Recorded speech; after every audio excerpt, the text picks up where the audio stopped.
Assalamualaikum warahmatullahi wabarakatuh. Bismillahirrahmanirrahim.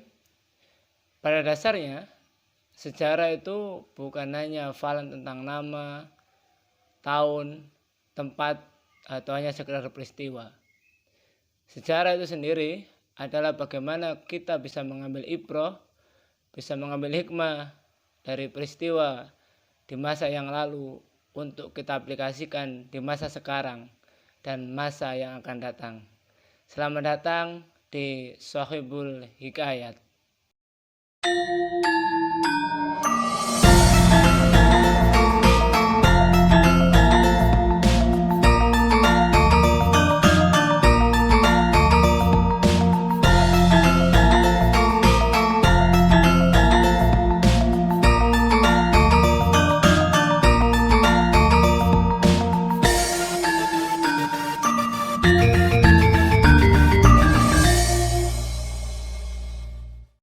Pada pertemuan kita kali ini, kita akan membahas satu era di mana inilah era yang dikenal sebagai era merah hitam Nusantara, di mana waktu itu Nusantara dihiasi oleh merah darah para syuhada dan hitam tinta para ulama.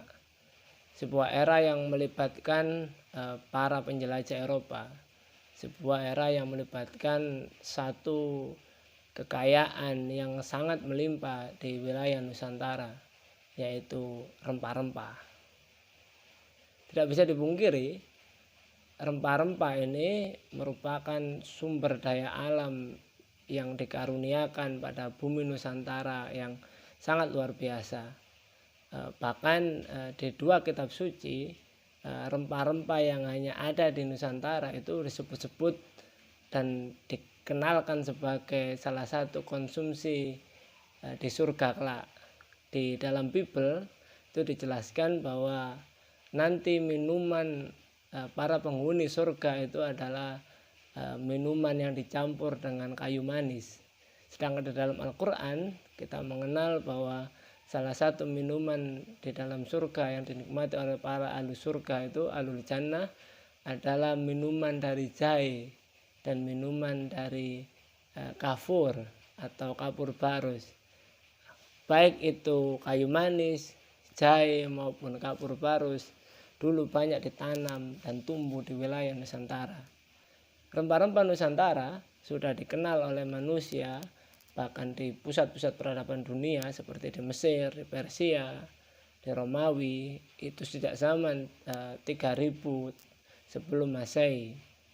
Bagaimana para pelaut-pelaut Nusantara menghafalkan rempah-rempah menuju ke pelabuhan di Yaman atau di Teluk Persia, hingga kemudian rempah-rempah ini dibawa oleh para kafilah menuju ke Syam, menuju ke Mesir, ke Konstantinopel, hingga ke wilayah Eropa Barat, hingga Eropa Utara.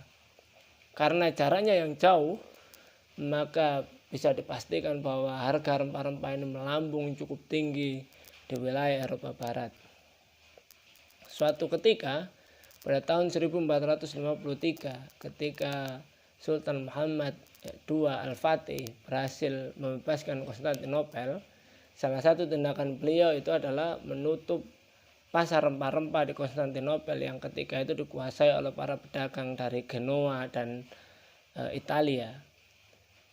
Penutupan pasar ini menimbulkan gejolak yang sangat luar biasa di Eropa, yaitu melambungnya harga rempah-rempah. Dari pedagang Genoa, biasanya rempah-rempah ini dijual oleh pedagang Portugal. Di wilayah Portugal atau Portugis sekarang, di pasar rempah-rempah di Portugal itu, harga rempah-rempah itu 1 gram pala itu bisa dihargai 2 gram emas ketika itu. Maka karena hal inilah memicu terjadinya pelayaran besar-besaran untuk mencari sumber rempah-rempah. Maka dimulailah abad pelayaran besar yang waktu itu dimotori oleh kerajaan Spanyol dan Portugis untuk sampai ke Nusantara. Dan sampailah mereka di Nusantara. Ketika itu sebagaimana galibnya keramahan orang-orang di Nusantara, kedatangan bangsa-bangsa dari Eropa ini disambut dengan baik oleh bangsa-bangsa Eropa, bangsa-bangsa di Nusantara, oleh rakyat Nusantara kebanyakan. Namun tidak lama kemudian mereka menunjukkan watak aslinya, yaitu watak serakah, ingin menguasai, bahkan ingin membantai dan memperbudak seluruh rakyat Nusantara dan menguasai seluruh kekayaannya. Beruntungnya, 1 abad sebelum kedatangan orang-orang Eropa ke Nusantara, hampir sebagian besar Nusantara sudah memeluk Islam dan telah berdiri kesultanan-kesultanan Islam yang cukup kuat. Nah, maka dimulailah disinilah abad era jihad fisabilillah. Yang pertama adalah orang-orang Eropa yang pertama kali menghadapi jihad dan perlawanan dari kaum muslim di Nusantara adalah Portugis. Portugis merebut Kesultanan Malaka dan menguburnya ke dalam bumi. Mereka kemudian menghancurkan Kesultanan Samudra Pasai. Namun kemudian Portugis menghadapi perlawanan yang keras dari koalisi Kesultanan Demak, Kesultanan Palembang, Banjar, Makassar, dan Ternate.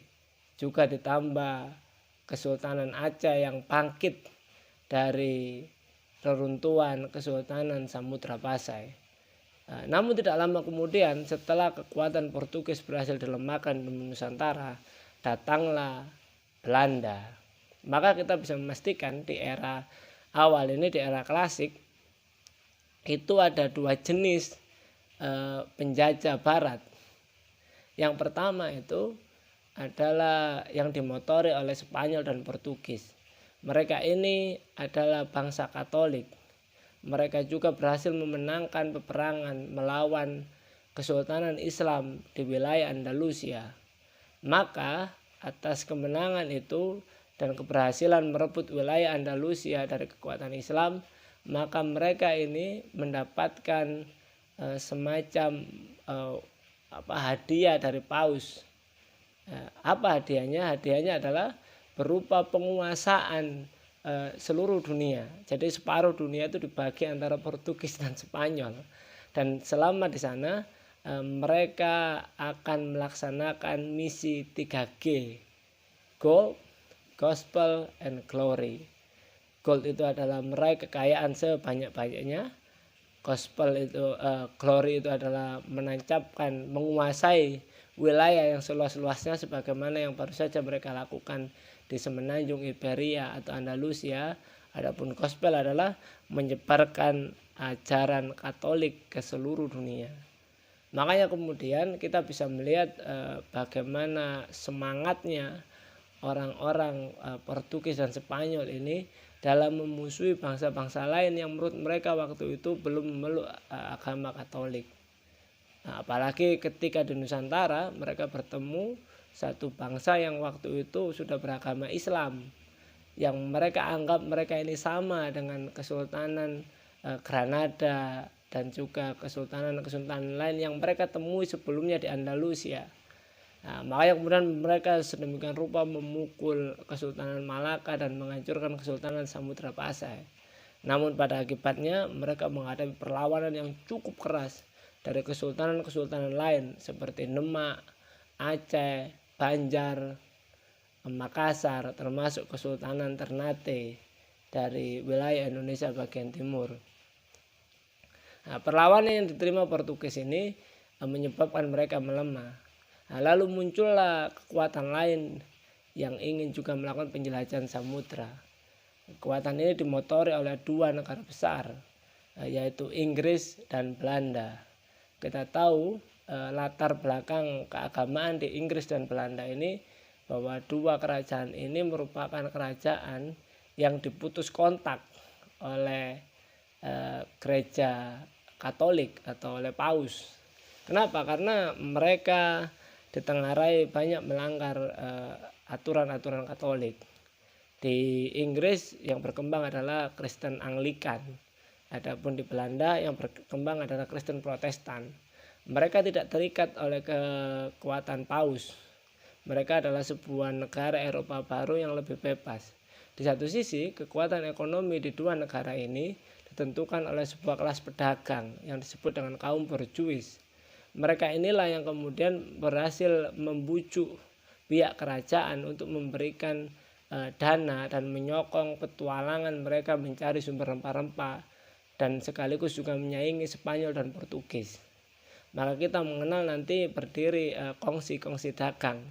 Dari Inggris ada British East Indies Company dan British West Indies Company.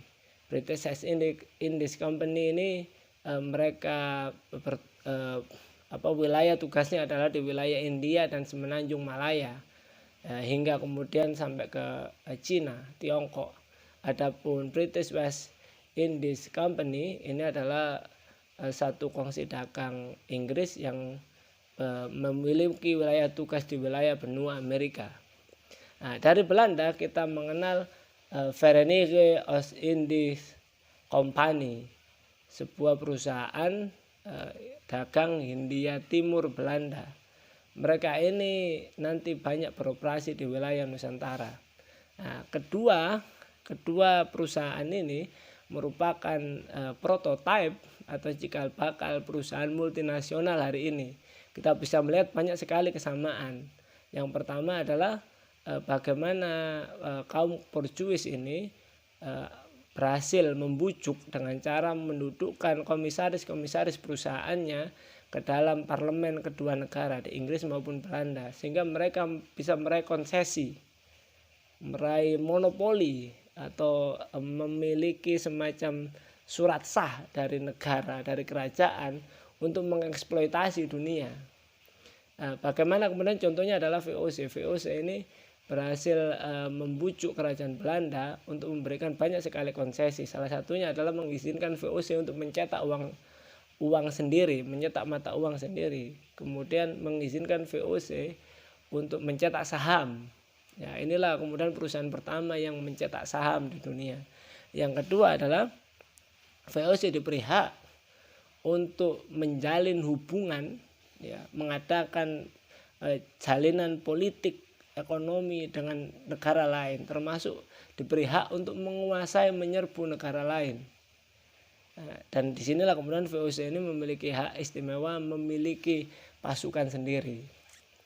Maka kemudian kita bisa melihat bagaimana inilah mungkin cikal bakal perusahaan multinasional di era kapitalis sekarang, di mana mereka dengan demikian rupa, dengan liciknya itu menjelajahi samudra dan menguasai banyak sektor, terutama perdagangan rempah-rempah di Nusantara.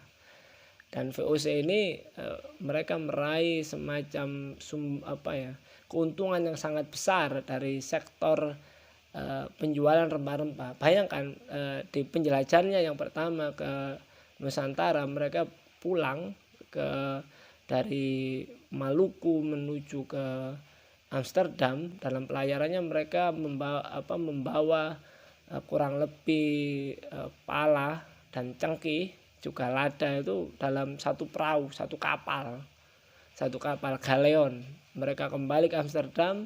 Hasil penjualan rempah-rempah itu berhasil keuntungannya adalah bisa membeli 40 kapal galeon ukuran besar.